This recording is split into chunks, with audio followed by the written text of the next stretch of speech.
దేవునికి స్తోత్రం. ఈరోజు వాక్య ధ్యానాంశము మత్తయి సువార్త 17వ అధ్యాయం 7వ వచనము. యేసు వారి యొద్దకు వచ్చి వారిని ముట్టి లెండి భయపడకుడని చెప్పాను. చూడండి, అప్పటికే భయకంపితమైనటువంటి పరిస్థితుల్లో ఉన్న శిష్యుల వద్దకి యేసుక్రీస్తు ప్రభువే వచ్చి ఏం చేశారయ్యా అంటే వారిని ముట్టి లెమ్మని చెప్పి భయపడకుడి అని చెప్పాను. చూడండి, మన పరిస్థితులు ఎలాగున్నాను, ఎలాంటి భయంకరమైనటువంటి పరిస్థితిలో ఉన్నాను, ఎలాంటి అనారోగ్య సమస్యలతో ఉన్నాను, ఎలాంటి ఆర్థిక సమస్యలతో ఉన్నాను, ఎలాంటి నిందనలో ఉన్నాను, ఎలాంటి వేదనలో ఉన్నాను, మన దేవుడే మన యొద్దకు వచ్చి మనని ముట్టి లెమ్మని చెప్పుతాడు. చూడండి, మనం ఉన్నటువంటి ఆ నిరాశ అనే పరిస్థితి నుంచి మనం లేవాలి. మనం ఉన్నటువంటి ఆ కృంగుదల అనేటటువంటి పరిస్థితి నుంచి మనం లేవాలి. మనం ఉన్నటువంటి ఇక నాకు ఎటువంటి సహాయం దొరకదు అనేటటువంటి ఆ పరిస్థితి నుంచి, ఆ ఆలోచన నుంచి మనము లేవాలి. లేచి దేవాతి దేవుని వైపు చూడాలి. అలా చూసినప్పుడు దేవాతి దేవుడే మనల్ని తాకుతాడు. తన వాక్కు ద్వారా, తన వాక్యాన్ని పంపించి మనతో మాట్లాడతాడు. తన వాగ్దానాన్ని పంపించి మనతో మాట్లాడతాడు. ఒక దైవజనుడి ద్వారా మనతో మాట్లాడతాడు.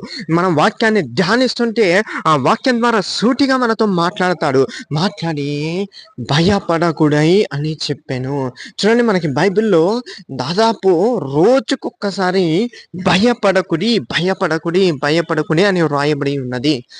మన పెద్దలు, సంఘ నాయకులు, కొంతమంది దైవజనులు దాదాపు 365 సార్లకి సరిపోను భయపడకుడి అని వ్రాయబడి ఉన్నదని చెప్పాడు.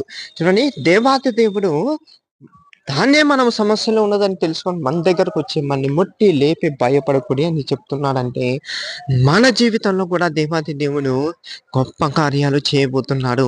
ఎందుకు భయపడొద్దు అంటే యేసుక్రీస్తు ప్రభువు నా భవిష్యత్తు నెరిగినవాడు, నా తలంపులు నెరిగినవాడు. నువ్వేం కాబోతున్నావు, నేనేం కాబోతున్నాను సమస్తమైన చూసి ఉన్నాడు. పాడైపోయిన దాన్ని బాగు చేయవాడు ఆయనే. పాడైపోయిన స్థలములను బాగు చేయవాడనే. పాడైపోయిన స్థలములలో చెట్లను నాటువాడు ఆయనే, విత్తనాన్ని నాటువాడు ఆయనే, దాన్ని ఫలించినట్లు పరిశుద్ధాత్మ అనే నీరుని దాని మీద కుమ్మరించువాడు కూడా ఆయనే.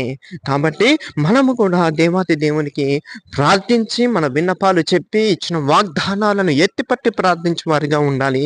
యేసయ్య నామానికే మహిమ కలుగును కాక. ఆమేన్.